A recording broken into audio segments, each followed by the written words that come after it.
കമീഡി ആക്രമണ കേസിൽ 9 CPM പ്രവർത്തകർക്ക് ഹൈക്കോടതി ജാമ്യം നൽകി. ജാമ്യം നൽകുന്നതിനെതിരായ സർക്കാരിന്റെയും ഇഡിയുടെയും വാദങ്ങൾ ഹൈക്കോടതി തള്ളി. കേസിൽ വധശ്രമ കുറ്റം നിലനിൽക്കില്ല എന്ന് കോടതിയുടെ വാക്കാലുള്ള പരാമർശമുണ്ട്. 4 പേരുടെ ജാമ്യാപേക്ഷ നാളെ പരിഗണിക്കുമെന്നാണ്. ബിനിൽ വിവരങ്ങളുമായിട്ട്. ബിനിൽ 22 പേരാണ് ഉള്ളതെന്ന് തോന്നുന്നു. അതിലിപ്പോൾ 9 പേർക്കാണ് ജാമ്യം, അല്ലേ? ബാക്കിയുള്ളവരുടെ കാര്യത്തിൽ ഒരു അതേ സമാനമായ ഒരു തീരുമാനം പ്രതീക്ഷിക്കപ്പെടുന്നുണ്ടോ? ഇവർക്ക് ജാമ്യം അനുവദിച്ചുകൊണ്ട് കോടതി പറഞ്ഞ എന്താണ്? ദിവിഷ, ഇനി 4 പേരുടെ ജാമ്യ ഹർജി കൂടി കോടതിയുടെ പരിഗണനയിലുണ്ട്. അവർക്കും ജാമ്യം നൽകാനുള്ള സാധ്യത തന്നെയാണുള്ളത്. കാരണം ഇപ്പോൾ 9 പ്രതികൾക്ക് കോടതി ജാമ്യം അനുവദിച്ചു കഴിഞ്ഞു. അതേ ഉത്തരവ് തന്നെ നാളെയും ഉണ്ടാകും.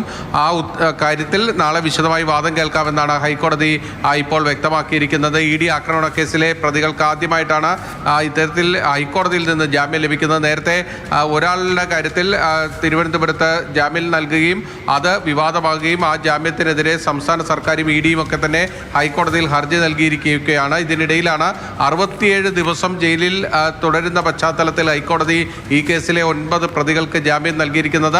ആ ജാമ്യം നൽകിക്കൊണ്ട് കോടതി പറഞ്ഞത് ഇനി ഇവരുടെ കസ്റ്റഡി ആവശ്യമില്ല എന്നതാണ്. കാരണം അന്വേഷണം ഏതാണ്ട് പൂർത്തിയായി കഴിഞ്ഞു. അതോടൊപ്പം തന്നെ ഈ കേസുമായി ബന്ധപ്പെട്ട ഇനി ആയുധങ്ങളൊന്നും കണ്ടെത്തേണ്ടതില്ല. ഇവരെ കസ്റ്റഡിയിൽ പലവട്ടം എടുത്ത് ചോദ്യം ചെയ്തതും കൂടിയാണ്. അതുകൊണ്ട് ഇനി അവരെ കസ്റ്റഡിയിൽ വയ്ക്കേണ്ടതില്ല, ജാമ്യം അനുവദിക്കാമെന്നതായിരുന്നു കോടതിയുടെ നിലപാട്. അപ്പോൾ എൻഫോഴ്സ്മെന്റ് ഡയറക്ടറേറ്റ് ഈ ജാമ്യത്തെ ശക്തമായി എതിർക്കുകയാണ് ചെയ്തത്. അവർ പറഞ്ഞത് ഈ പ്രതികൾക്ക് ഒരു കാരണവശാലും ജാമ്യം അനുവദിക്കരുത്. ആ വിധി ഇഷ്ടപ്പെട്ടില്ലെങ്കിൽ ജഡ്ജിമാരെ പോലും തല്ലാൻ ഇവർ മടിക്കില്ല എന്ന് പോലും കേന്ദ്ര സർക്കാർ അഭിഭാഷകൻ ഇന്ന് കോടതിയിൽ ചൂണ്ടിക്കാണിക്കുന്ന സാഹചര്യമുണ്ടായി.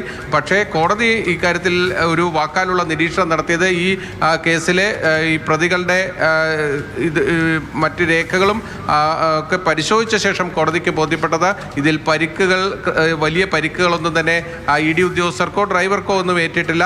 ആ ഒരു പശ്ചാത്തലത്തിൽ ഇതിൽ വധശ്രമ കുറ്റം നിലനിൽക്കുമോ എന്ന സംശയം തന്നെ ഹൈക്കോടതി വാക്കാൽ പ്രകടിപ്പിക്കുകയും ചെയ്തു. എന്തായാലും ആ ഉത്തരവ് വരുമ്പോഴായിരിക്കും അതിൽ കൂടുതൽ കാര്യങ്ങളൊക്കെ തന്നെ വ്യക്തമാകുക. എന്തായാലും ഈ കേസിലെ 9 പ്രതികൾക്ക് ഇപ്പോൾ ജാമ്യം ലഭിച്ചിരിക്കുന്നു എന്നതാണ് ഏറ്റവും പ്രധാനപ്പെട്ട കാര്യം. 25 പ്രതികളുണ്ട്. അതിൽ ഒരാൾക്ക് നേരത്തെ ജാമ്യം അനുവദിച്ചു. അത് വലിയ പ്രശ്നമായി. പ്രോസിക്യൂഷന്റെ വീഴ്ച എന്ന നിലയിലൊക്കെ വലിയ വിവാദമാവുകയും ചെയ്തതാണ്. അപ്പോൾ ബാക്കിയുള്ള 24 പേരിൽ 9 പേർക്കാണ് ഇപ്പോൾ ജാമ്യം. അതിൽ ആർക്കൊക്കെയാണ് ജാമ്യം എന്ന് വ്യക്തമായിട്ടുണ്ടോ?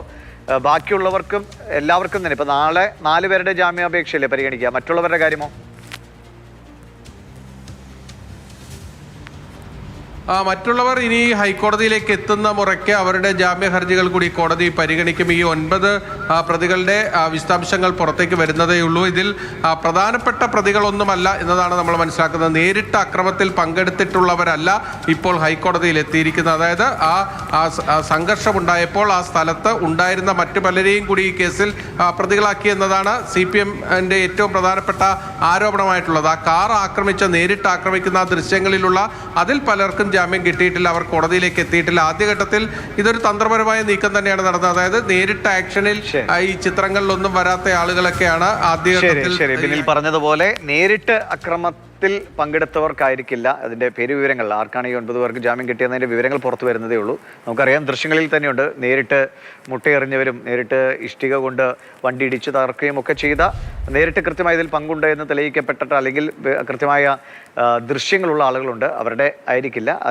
അവിടെ ആ സമീപത്ത് അവിടെ ഉണ്ടായിരുന്നവരുടെ അവർക്ക് ജാമ്യ ഹർജിയായിരിക്കും ഒരുപക്ഷെ കോടതി അനുവദിച്ചിരിക്കുന്നത്. 9 പേർക്കാണ് ജാമ്യം. ആകെ 25 പേരാണ് പ്രതികൾ. അതിൽ ഒരാൾക്ക് നേരത്തെ ജാമ്യം കിട്ടി. അത് വലിയ ഒരു വിവാദമായി മാറി. അവസാനം പ്ലീഡറെ മാറ്റേണ്ട സാഹചര്യമുണ്ടായി. ബാക്കി 24 പേരിൽ 9 പേർക്ക് ഇപ്പോൾ ജാമ്യം കിട്ടിയിരിക്കുന്നു. 4 പേരുടെ ജാമ്യാപേക്ഷ നാളെ പരിഗണിക്കും. ആർക്കൊക്കെയാണ് ജാമ്യം എന്നത് വഴിയെ വ്യക്തമാവുകയും ചെയ്യും.